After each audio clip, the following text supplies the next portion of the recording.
మిగతా వివరాలకు వెళితే అనంతపురం జిల్లా పుట్టపర్తిలోని ప్రశాంత్ నిలయంలో సత్యసాయి చిత్రపటం నుంచి విభూతి కుంకుమ రాలుతుండటంతో చూసేందుకు భక్తులు భారీగా తరలి వస్తున్నారు. ప్రశాంత్ నిలయంలోని సాయి కుల్వంత్ సభ మందిరంలో భజన జరిగింది. గోపురం గేటుకి సమీపంలోని క్యాంటీన్, సేవాదళ సెక్యూరిటీ ఆఫీస్ వద్ద ఉన్న 30 అడుగుల పైన ఉన్న సత్యసాయి చిత్రపటం ఉంది. దీని నుంచి విభూతితో పాటు కుంకుమ కూడా రాలుతూ ఉండగా ఈ అద్భుతాన్ని చూసేందుకు భక్తులు భారీగా తరలి వస్తున్నారు. బాబా ఎక్కడే ఉన్నాడని చెప్పడానికి ఇదే నిదర్శనమని భక్తులు చెబుతున్నారు.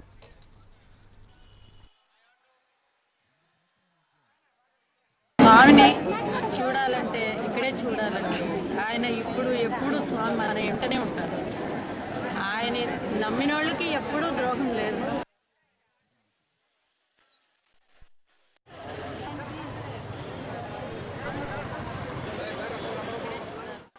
ఆయన ఎప్పుడు స్వామి మన వెంటనే ఉంటారు.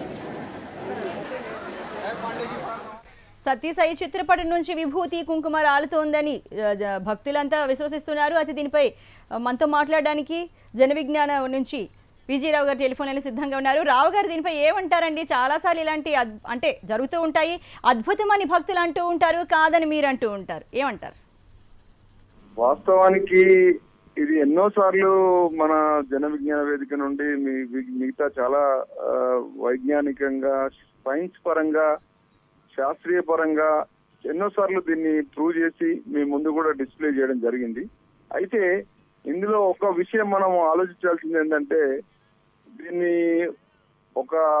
అక్కడ ఉన్నటువంటి భక్తుల్లో ఉన్నటువంటి నమ్మకాన్ని కొద్దిమంది ఇది ఒక ఆనవాయితీగా తీసుకొచ్చినటువంటి పరిస్థితి. గత సాయిబాబా అనుచరులందరూ కూడా దాన్ని ఇంకా కొంత ఇప్పుడు ఈ సైంటిఫిక్ గా చూస్తే దీన్ని మనము అది వాళ్ళు భక్తి అని వాళ్ళు అనుకుంటున్నారు. మనం సైన్స్ లో మనం ఏం చెప్తున్నాం అంటే, ఇదంతా కూడా మనం సైంటిఫిక్ గా ఎలా విభూతి రాలుతుందనే అంశం మీద మనం చాలా సార్లు ప్రూవ్ చేసి చూపించాం. అయితే ఇది కొత్త ఏం కాదు. ఇప్పుడు ఇది మరొకసారి జరుగుతుంది. అయితే ఇప్పుడు గత ఒక 100 సంవత్సరాలకి, గత 50 సంవత్సరాలకి, గత 20 సంవత్సరాలకి ఇప్పటికి చూస్తే చాలా మార్పు వచ్చింది. ఎందుకంటే ప్రజల్లో కూడా విద్య పెరిగింది. తర్వాత చాలా వరకు ప్రజలందరూ కూడా విద్యావంతులు అయిపోయి వాళ్ళు మార్పు వచ్చింది. కానీ ఇంకా కూడా గ్రామాలలో అక్కడక్కడ ఈ మూఢనమ్మకాలు ఇవన్నీ ఉన్నాయి. కాబట్టి డెఫినెట్ గా దాన్ని కొంత ఈ రకంగా కూడా ఎక్స్పెక్ట్ చేయడం అనేది జరుగుతుంది. కాబట్టి పెద్దగా మనం ఆశ్చర్యపడేది ఏం లేదనేది మన అభిప్రాయం. థ్యాంక్ యూ వెరీ మచ్ రావు గారు.